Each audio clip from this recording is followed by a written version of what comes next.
পার্থক্য কি? এরকম করে কেউ টাকার সাক্কা হিসাব আপনাদের দিতে পারছে? এরকম 1 মাসের মিটিংয়ে কেউ আপনাদের দিতে পারছে যে 88,000 90,000 টাকা কালেকশন করছি, এখনও হাতে 30-35,000 টাকা আছে, দিতে পারছে কেউ? বলেন আপনারা, যদি এটা কেউ বলতে পারে তাহলে এই কমিটি পারছে। তার মানে আপনারা বিশ্বাস রাখেন ইনশাল্লাহ এই কমিটি পারবে। এটা দিনই জায়গা, এখানে দিনের সেবা করতে আসছি। ইনশাল্লাহ আপনাদের সাপোর্ট চাই, আপনাদের সহযোগিতা চাই। এটা একটা মিলেনিয়াম জেনারেশন, আপনারা হয়তো জানেন না।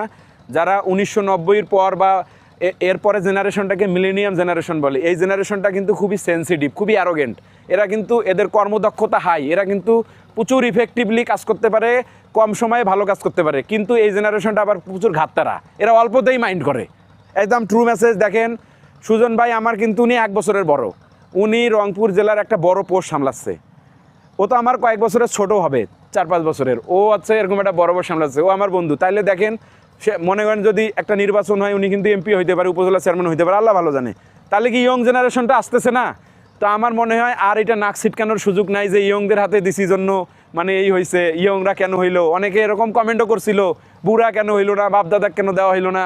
আমরা বলছি যে আপনি আসলেন না কেন? আপনি এসে দেখেন বুড়ারা বা ইয়ংদের পার্থক্যটা কি, চিন্তার পার্থক্য কি, অর্থের পার্থক্য কি? এরকম করে কেউ টাকার সাক্কা হিসাব আপনাদের দিতে পারছে? এরকম 1 মাসের মিটিংয়ে কেউ আপনাদের দিতে পারছে যে 88,000 90,000 টাকা কালেকশন করছি, এখনও হাতে 30-35,000 টাকা আছে, দিতে পারছে কেউ?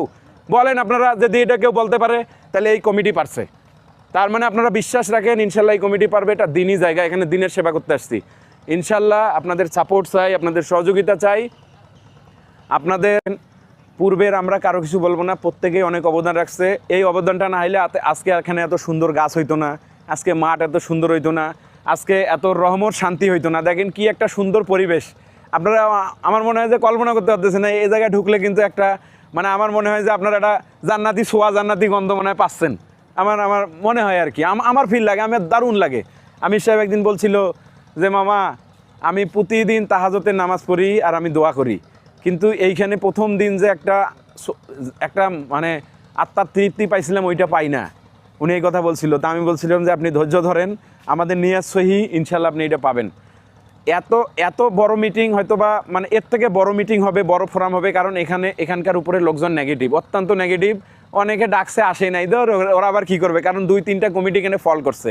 কিন্তু আমি বিশ্বাস করেন, আমি বলতেছি একদিন এমন দিন হবে এখানে জায়গা দেওয়া যাবে না মিটিং ডাকলে। একদিন এমন দিন হবে মিটিংয়ে এখানে আসি, কথা বলতে পারে না, এই জন্য মনে করবে আমাকে কেন কথা বলতে দেওয়া হলো না। একদিন এমন দিন হবে এখানকার প্যাকেট খাওয়ার জন্য লোকজন চলে আসবে। আমি দৃঢ় করে বিশ্বাস করি এমনও সময় আসতেছে যেদিন চেয়ার দিয়ে জায়গা দিতে পারবো না, মেজেত বসে বেরেন্সে বসে লোকজন করবে। এত দিনই একটা বড় পজিশন হবে আপনারা যদি পাশে থাকেন। আমাদের নিয়াত সহি, আল্লাহ আছে, আল্লাহ ভালো জানে কি আমরা করতে পারবো, কিন্তু আমরা চাই